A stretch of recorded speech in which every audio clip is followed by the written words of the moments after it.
할렐루야 중등부 친구 여러분 반갑습니다. 여러분 이제 여러분들 중에서는 중간고사가 얼마 남지 않은 친구들도 있는데요.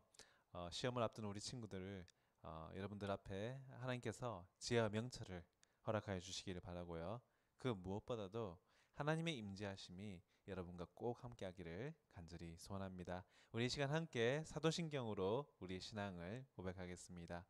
전능하사 천지를 만드신 하나님 아버지를 내가 믿사오며 그 외아들 우리 주 예수 그리스도를 믿사오니 이는 성령으로 잉태하사 동정녀 마리아에게 나시고 본디오 빌라도에게 고난을 받으사 십자가에 못 박혀 죽으시고 장사한 지 사흘 만에 죽은 자 가운데서 다시 살아나시며 하늘에 오르사 전능하신 하나님 우편에 앉아 계시다가 저로서 산자와 죽은 자를 심판하러 오시리라. 성령을 믿사오며 거룩한 공예와 성도가 서로 교통하는 것과 죄를 사하여 주시는 것과 몸이 될 사는 것과 영원히 사는 것을 믿사옵나이다. 아멘. 이 시간 함께 나눌 말씀은 창세기 16장 1절에서 10절 말씀입니다. 창세기 16장 1절에서 10절 말씀 제가 봉독해 드리겠습니다. 아브라함의 아내 사레는 생산치 못하였고 그에게 한 여종이 있으니 애굽 사람이요 이름은 하갈이라. 사레가 아브라함에게 이르되 여호와께서 나의 생산을 허락지 아니하셨으니 원컨대 나의 여종과 동침하라. 내가 혹 그로 말미암아 자녀를 얻을까 하노라 하매 아브라함이 사레의 말을 들으니라. 아브라함의 아내 사레가 그 여종 애굽 사람 하갈을 가져 그 남편 아브라함에게 첩으로 준 때는 아브라함이 가나안 땅에 거한 지 10년 후이었더라. 아브라함이 하갈과 동침하였더니 하갈이 잉태함에 그가 자기의 잉태함을 깨닫고 그 여주인을 멸시한지라. 사레가 아브라함에게 이르되 나의 받는 욕은 당신이 받아야 옳도다. 내가 나의 여종을 당신의 품에 두었거늘 그가 자기의 잉태함을 깨닫고 나를 멸시하니 당신과 나 사이에 여호와께서 판단하시기를 원하노라. 아브라함이 사레에게 이르되 그대의 여종은 그대의 수중에 있으니 그대의 눈에 좋은 대로 그에게 행하라 하매 사레가 하갈을 학대하였더니 하갈이 사레 앞에서 도망하였더라. 여호와의 사자가 광야의 샘 곁 곧 술길 샘물 곁에서 그를 만나 가로되 사레의 여종 하갈아 내가 어디서 왔으며 어디로 가느냐. 그가 가로되 나는 나의 여주인 사레를 피하여 도망하나이다. 여호와의 사자가 그에게 이르되 내 여주인에게로 돌아가서 그 수하에 복종하라. 여호와의 사자가 또 그에게 이르되 내가 내 자손으로 크게 번성하여 그 수가 많아 셀 수 없게 하리라. 아멘. 여러분 지금까지 우리가 계속해서 아브라함 시리즈로 여러분들과 말씀을 나누었는데요. 오늘은 살짝 사이드로 빠져서 아브라함의 첩이었던 하갈의 이야기를 하고자 합니다. 사실 하갈은요. 하나님의 인류 구원의 역사에 그 복음의 큰 흐름과 물줄기 안에는 포함되지 않은 인물입니다. 어떻게 보면 불필요한 인물, 심하게 말하자면 실수 같은 존재라고 할 수 있겠죠. 하나님께서는요. 아브라함과 사라에게 아들을 주시겠다고 약속을 하셨습니다. 그럼에도 불구하고 그들은 믿지 못하고 조바심을 내서 그 결과가 오늘 본문 내용처럼 첩 하갈에게서 이스마엘이 태어나고요. 그 이후에 사라에게서 이삭이 태어나게 되죠. 그래서 이스마엘의 자손들이 아랍인들이 되고 또 이삭의 후손들이 바로 이스라엘인이 되는 것이죠. 그들은 서로를 못 죽게 안달이고 그 뒷감당을 온 세계가 지금까지도 하고 있다는 것이죠. 4천년 전 아브라함의 때부터 그들의 잘못된 선택으로 인하여서 지금까지도 세계를 시끄럽게 하는 문제를 바로 이 선택으로 이들이 일으켰다는 것입니다. 어쨌든 창세기 12장에서 처음으로 아브라함을 부르시고는요. 그 아브라함으로부터 이삭이 태어나고 이삭에서부터 야곱, 야곱에게서부터 요셉. 여기가 바로 주류의 역사인 것이죠. 그런데 하나님의 이런 택하신 계보가 아닌 하갈의 이야기가 성경에 기록된 것만으로도 모자라서 잠깐 언급된 것도 아니고 무려 2장이나 하갈에게 할애되어 있다는 것은 도대체 무슨 의미일까 생각하게 됩니다. 그 이유가 정확히 무엇인지는 알 수 없지만 한 가지 확실한 건 이겁니다. 절대 하갈이 이 성경에 기록될 만큼 중요한 인물이 아니었다는 겁니다. 중요하기는커녕 하갈은 일반적인 축에도 못 끼는 평민 중에도 축에도 못 끼는 그냥 낮고 천한 인물이었다는 것이죠. 우리가 본문에서 읽은 것처럼 이집트인 이방인이었고 그 이방인들 중에서도 노예였습니다. 본문 어디에를 봐도요. 아브라함과 사레가 단 한 번도 그녀를 이름으로 부른 적이 없을 만큼 같은 동급인 인간이라기보다는 그냥 소유물 같은 존재가 바로 이 하갈이었다는 것입니다. 가뭄과 기근을 만나서 지난번에 아비멜렉 설교를 했었죠. 그때는 블레셋을 갔지만 그 앞에 가뭄과 기근을 만나서 아브라함과 사레가 이집트로 간 적이 있다고 말씀드렸습니다. 그때 하나님께서 개입하셨기에 망정이지 하필이면 사랑하는 아내 사레를 바로에게 빼앗길 뻔했었죠. 그때 하나님께서 개입하여 주셔서 바로에게 경고하셨기 때문에 바로는 큰 두려움으로 이제 지난주 아비멜렉처럼 사레와 아브라함에게 제물을 바쳐서 하나님의 진노를 달래려고 했던 것이죠. 그래서 아비멜렉이 그랬던 것처럼 양들을 바치고 소들을 바치고 온갖 제물을 바친 후에 거기에 더해서 이제 종들까지 아브라함과 사라에게 바치게 됩니다. 그때 얻은 종들 중에 한 명이 바로 오늘 본문에 등장하는 하갈이었던 것이죠. 이렇게 양과 소들과 제물들과 함께 넘겨졌다는 것은 그냥 가축과 동급으로 넘겨지는 그런 존재들이었다는 처지들이었다는 것입니다. 그런데 그런 그녀가 그나마 존재의 가치를 가지게 된 것이 무엇이냐면 바로 아브라함과 사레에게 대리모로서의 역할을 하게 된 것이었습니다. 자손을 얻을 것이라는 이 하나님의 약속이 있었지만 그 약속을 받은 지가 벌써 10년이 흘러버렸죠. 그 얘기는 아브라함은 이때 85세였다는 것이고 사레는 75세였다는 것입니다. 이 둘이 생각하기에 인간적으로 아무리 생각해도 답이 안 나오는 거예요. 도저히 그 둘 사이에서는 자식을 볼 수 있으리라는 희망을 도저히 기대할 수 없었던 것이죠. 그래서 주제넘게 사레가 나서게 된 겁니다. 감히 하나님을 돕겠다고 자기가 자원한 것이죠. 하나님이 하시기 힘드시면 제가 거들겠습니다라고 했던 것입니다. 아브람도 아브람이었지만 역시 사라도 사라였던 것이죠. 아직 완전히 세상 티를 벗어내지 못하였던 것입니다. 전에 말씀드린 것처럼 아브라함이 우르의 금수저였다면 사레도 펜트하우스 사모님의 마인드를 여전히 벗어나지 못하였던 것이죠. 돈과 권력이 있으면 뭐든지 할 수 있었다고 생각했기 때문에 이렇게 아이디어를 낸 것이라고 할 수 있겠습니다. 그래서 당시 우르에 있던 그리고 당시에 바빌론에 있었던 당시 고대 근동사회에 있었던 다른 높은 고위층 사모님들처럼 이제 사례도 대리모를 두기로 한 것이었습니다. 자기가 불임이니까 자기가 거두고 있는 몸종 중에 하나를 자신 대신에 아이를 놓아줄 여자로 선택한 것이죠. 하갈은 사실 사례가 두었던 수많은 여종 중에서 중요한 여종도 아니었습니다. 그냥 그 중에서 제일 건강해 보이는 여종이었을 뿐이었던 것이죠. 그래서 하갈은 사례에게 있어서 그냥 자신의 목적을 이룰 수단이었을 뿐이었습니다. 그 이상도 그 이하도 아니었다는 것이죠. 그런데 하갈이 그렇게 사례의 원래의 계획대로 아브라함의 아이를 잉태했을 때 이 하갈이 어리석게도 선을 넘어 버린 것이었습니다. 본문에 기록된 것처럼 자신의 주인이었던 사라를 멸시했다고 기록되어 있다는 것이죠. 구체적으로 어떻게 주인이었던 사례를 멸시했던 것인지 우리가 알 수는 없지만 아마 자기 여주인이 할 수 없었던 일을 자신은 했다는 그런 성취감에 우쭐해져서 아마 표정 관리를 하지 못했지 않나 싶습니다. 이것만 보면요, 아직 세상 물정을 잘 모르는 어린 소녀였을지도 모르겠습니다. 그러나 이런 어린 소녀였던 하갈이 상대했어야 됐던 그 상대가 누구였죠? 바로 산전수전 다 겪으면서 수천 명의 식솔들을 거느리고 있었던 안주인이었던 사례였다는 것이죠. 그러니까 이 사례가 그걸 놓칠 리가 없는 것이죠. 그래서 사례가 어떻게 했습니까? 자신의 여종이었던 하갈을 학대했다고 기록하고 있습니다. 여러분, 여정녀라는 말 들어봤죠? 여자의 적은 여자다. 같은 남자를 둔 여자로서 질투에 눈이 멀었으니까 학대를 했을 때 절대 사정을 봐주지 않았겠죠. 그 정도가 얼마나 심했던지 아이를 뵌 몸으로도 견딜 수가 없어서 도망가기로 마음을 먹게 됩니다. 그래서 이제 하갈이 도망을 하게 되는데 어디로 갔냐면 다른 곳도 아닌 사막으로 광야로 달아났다라고 본문은 기록하고 있습니다. 여자의 몸으로 홀몸도 아니고 아이를 임신한 상태에서 급하게 달아나느라 제대로 탈 것과 마실 것과 먹을 것도 제대로 준비하지 않은 채 길도 모르면서 사막으로 갔다는 것은 그 길로 죽을 게 뻔한 길이었다는 것이죠. 그리고 그걸로 끝날 이야기였다는 것입니다. 그렇게 죽어서 끝날 이야기였다는 것이죠. 사실 맨 처음에 말씀드렸다시피 하갈은 중요한 인물도 아니었어요.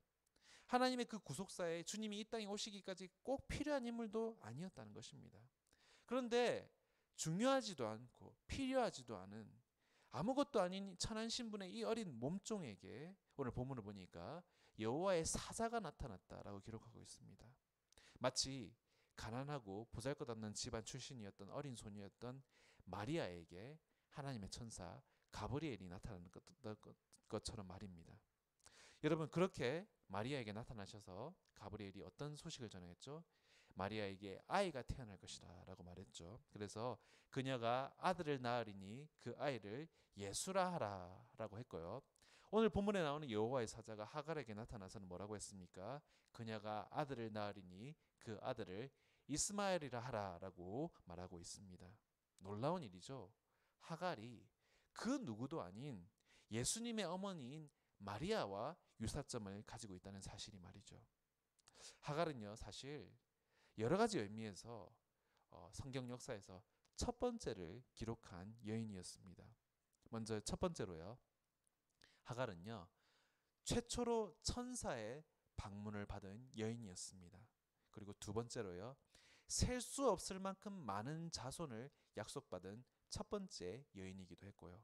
그리고 마지막 세 번째로 처음으로 아브라함 이전에 하나님의 이름을 지어드린 사람이 바로 이 하갈이었습니다.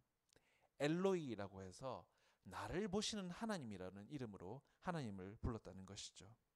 한 번도 주인에게서 자신의 이름으로 불리어져 본 적 없는 이 천하디천한 여종이 하나님의 천사로부터 자신의 본명인 하갈이란 이름으로 불렸을 뿐만이 아니라 그녀 역시도 하나님을 자신이 지은 이름으로 불렀다는 사실입니다. 그렇게 하나님을 만난 그녀는요, 다시 천사가 이른 대로 주인이었던 아브라함과 사라에게 돌아가게 됩니다. 그렇게 돌아간 하갈은 과연 어떤 대우를 받았을까요? 여주인을 멸시하다가 도리어 미움받고 쫓겨나서 달아나서는 그렇게 다시 돌아왔는데 딱히 제대로 대접을 받았을 리가 없겠죠. 아마 그 이후로도 꽤나 시달렸을 것입니다. 그런데 그렇게 14년이 지나서 이스마엘이 청소년이 되었을 때 공교롭게도 이삭이 태어나게 된 것입니다. 이렇게 되니까요, 분명히 이스마엘이 장자는 장자인데 정실소생이 아닌 장자인 게 돼버린 것입니다. 그래서 이스마엘은요, 노예 출신 첩의 자식인 서자였고요, 이삭은 본부인인 정실의 자식인 적자였던 것입니다. 뿐만이 아니라 그냥 적자였을 뿐만이 아니라 25년을 기다려온 하나님이 주신 약속의 자녀요, 기적의 자녀였던 것입니다. 그러니까 이스마엘과 또 이삭 사이의 차별은 보지 않아도 불보듯이 뻔했을 것이죠. 아비를 아비로 부르지 못했던 홍길동까지는 아니었겠지만 먼저 태어난 형이었음에도 불구하고 어머니의 출신이 처단하다는 이유만으로 이스마엘은 아마 티나게 전혀 다른 대접을 받았을 것입니다. 웃음이라는 뜻을 가지고 있는 이름을 가진 이삭 주위에는요, 늘 부모님을 포함해서 모든 사람의 웃음꽃이 폈겠지만 안타깝게도 거기에 이스마엘이 낄 자리는 없었습니다. 그래서 사람들의 무관심 속에 어머니와 함께 한 구석에 방치되었을 것입니다. 여러분, 참 생각해보면 너무나도 격세지감이었을 거예요. 15년이라는 시간을 모두가 우쭈쭈 하면서 오직 유일한 상속자로서 도련님 대접을 받다가 하루아침에 찬밥 신세가 돼버린 것이죠. 사춘기 소년에게는 너무나도 가혹하고 속상한 운명이었을 것입니다. 그리고 이 소년은요, 그 원인이 누구 때문인지를 너무나 잘 알았을 것입니다. 그래서 어떻게 합니까? 이삭이 홀로 놀고 있을 때 나타나서 이 이삭을 괴롭히게 된 것이죠. 아마 동생이니까 대놓고 때리거나 상처를 줄 수는 없었겠지만 그동안의 미움을 담아서 애를 아주 험하게 다뤘을 것입니다. 그래서 결국은 어떻게 됐을까요? 애를 울렸어요. 그리고 하필 그게 다른 누구도 아닌 사라의 눈에 띄게 된 것입니다. 여러분, 얼마나 어렵게 얻은 귀한 자식이 바로 이 이삭이었습니까? 그러니까 이걸 보게 된 사라의 눈이 당연히 뒤집힐 수밖에 없었겠죠. 그래서 남편 아브라함에게 당장 이 두 모자를 쫓아낼 것을 요구하게 됩니다. 참 난처한 상황이었던 것 같습니다.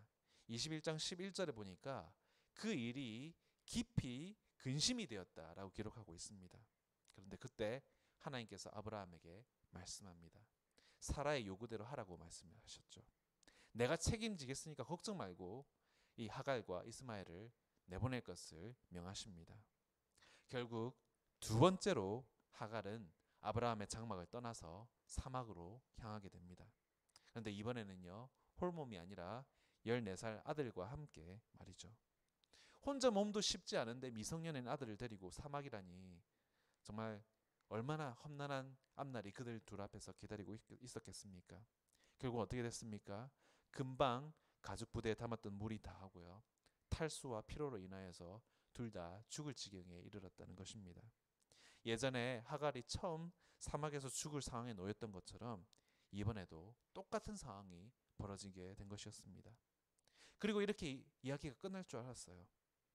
차마 아들이 죽는 광경을 볼 수가 없어서 한 곳에 아들을 누이고는 이제 떨어져서 하갈이 울부짖습니다. 그런데 바로 그때 예전에 엘로이, 나를 보시는 하나님이라고 불렀던 그 하나님께서 이번에는 나를 들으시는 하나님으로 나타나신 것입니다. 어미였던 하갈의 울부짖는 소리와 또 아들이었던 이스마엘의 죽어가는 소리를 들으시고는 나타나셨다는 것입니다. 그리고는요, 어떻게 하셨습니까? 내 아들 이스마엘로 하여금 큰 민족을 이루겠다 약속하시고서는요, 하갈의 눈을 밝게 하셔서는 샘물을 보게 하시고는 그 샘물로 두 모자를 살게 하셨다는 것입니다. 여러분, 어째서요 아브라함의 이야기가 잘 이어나가다가 이렇게 생뚱맞게 16장과 21장에서 불쑥 딴 이야기를 하나님께서는 끼워 넣으시는 걸까요? 여기서 우리는요, 성경이 주인공들의 이야기만 다루고 있지 않다는 것을 발견하게 됩니다. 주류에서 빗겨난 이들의 이야기도 하나님께서는 중요하게 다루고 계신다는 사실입니다. 이 사실은요, 하나님은 아브라함과 사라와 이삭의 하나님이실 뿐만이 아니라 이렇게 하갈과 이스마엘의 하나님이시기도 하시다는 사실입니다. 교회 다니는 하나님을 믿는 우리만의 하나님만이 아니라 세상 모두의 하나님이시라는 사실입니다. 그들이 믿건 안 믿건 말입니다.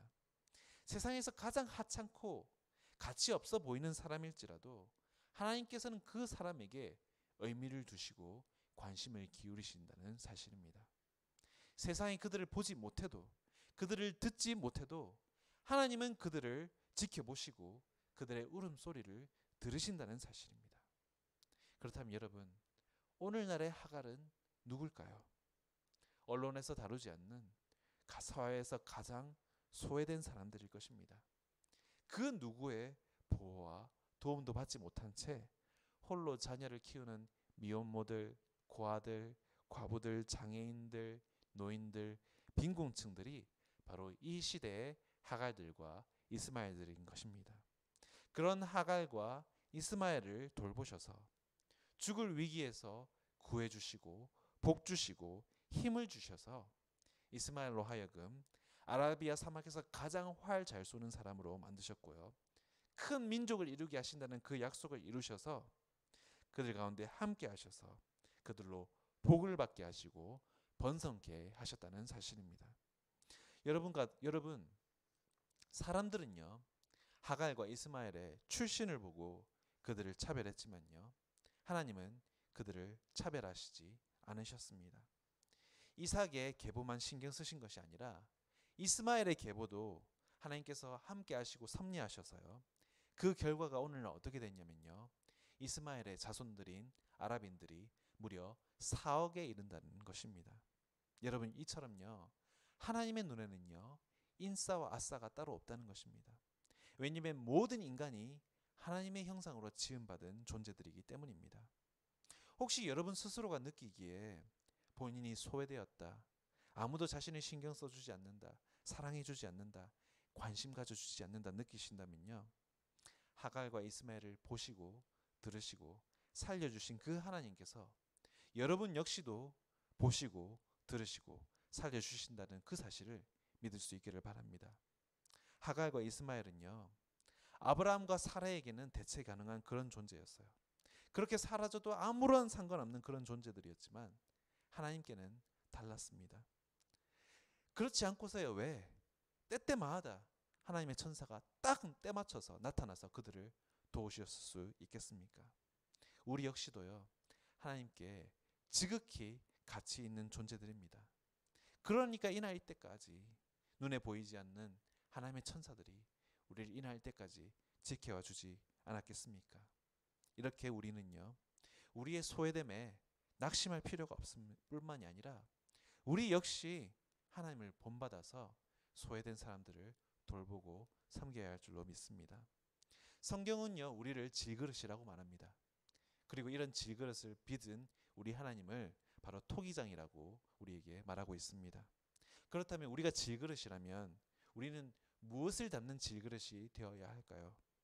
하갈과 이스마엘처럼 목말라 죽음에 이를 지경에 놓여 있는 사람들을 살리는 그런 생명의 물을 담는 질그릇이 되어야 할 줄로 믿습니다.